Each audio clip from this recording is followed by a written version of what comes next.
factor that defines entrepreneurship is that alertness to profit opportunities that exist, that capacity to see them and act on them. That's what makes up entrepreneurship. It's a special kind of vision. And without that vision, embedded in every aspect of a firm, whether it's an individual firm or the whole of society, without that vision, society will stagnate and go into bankruptcy and eventually die. Invention can be evolutionary without being necessarily economically or socially useful. Creativity alone is not the same thing as entrepreneurship.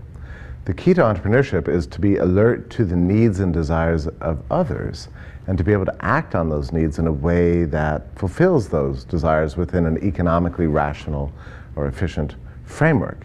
And that is a remarkable trait. And it's why we value entrepreneurship so much, because it's such a rare and yet essential thing. Now, to be sure, entrepreneurship is not something that you can buy and sell. It's not like a commodity that you can even train for. It consists of the ability of seeing things that don't yet exist, opportunities that haven't yet revealed themselves. Not even consumers on the market are able to anticipate all the things they want in the future. There's lots of things that we didn't know would exist until the entrepreneur saw that they would be economically viable and socially beneficial. In this way, the entrepreneur sees something that's almost mystically, it exists, but it's not there yet. Ludwig von Mises once described entrepreneurship as a kind of spiritual trait. And I think there's something to that. Only once the entrepreneur recognizes his or her own capacity for alertness does entrepreneurship become a commodity that he or she can buy and sell in the marketplace. You know, the entrepreneur always has to be alert to things that don't yet exist, as we said before. But what he or she is trying to find is that sense of uneasiness in the population, in the consumer's heart and soul, that longing for a better life that only the entrepreneur can really address. And it's almost a mystical connection that the entrepreneur has with the consumer, that capacity to achieve perfect coordination between the seller and the buyer. And if you think about centrally planned societies, bureaucrats don't have that trait. No central planner has that entrepreneurial insight. And that central planner doesn't even have the capacity to act on it if the central planner even had it. And this is a core reason why F.A. Hayek said that central planning cannot work, because it abolishes that alertness. It abolishes entrepreneurship. So we have to ask, what is the institutional environment in which entrepreneurship is most encouraged to thrive? Israel Kirzner said that the right institutional framework must reward the entrepreneur for foresight with some kind of signaling mechanism, some kind of feedback. We could call it profits, and we can call it losses. Those profits always serve as a kind of sign and seal of a job well done.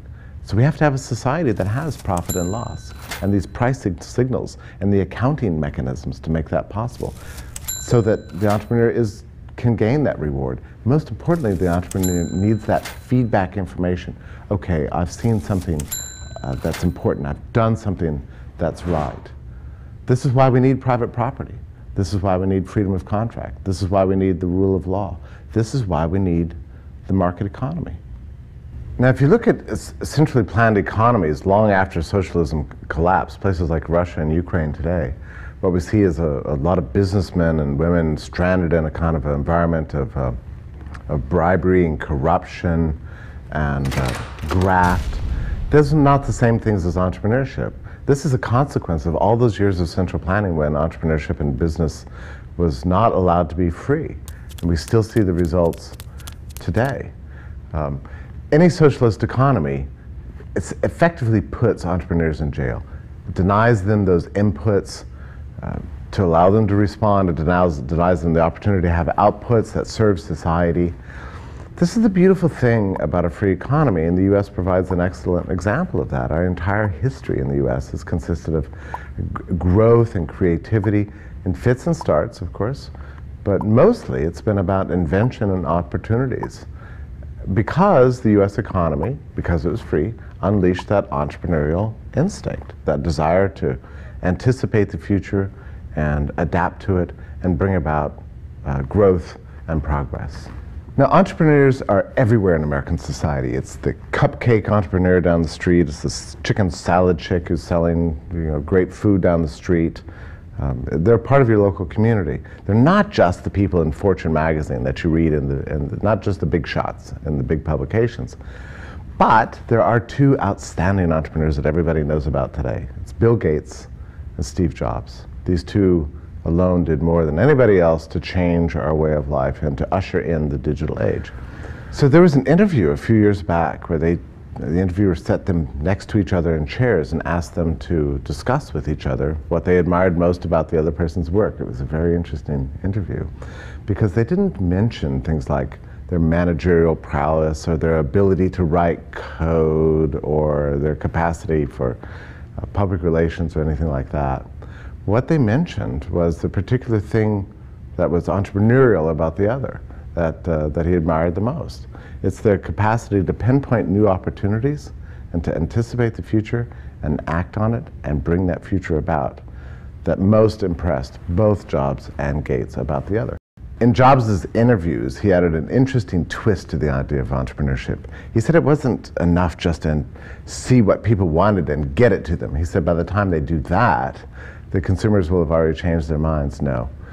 He saw his job as finding out what consumers might want in the future and really should want in the future, and to anticipate those things and to provide that to the consumers, stuff that they didn't even know about, didn't know would even exist at all.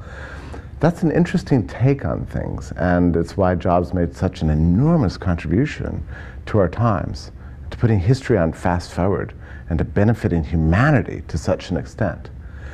Great entrepreneurs are always ahead of the curve. They're always alert to patterns that no one else in the world can see.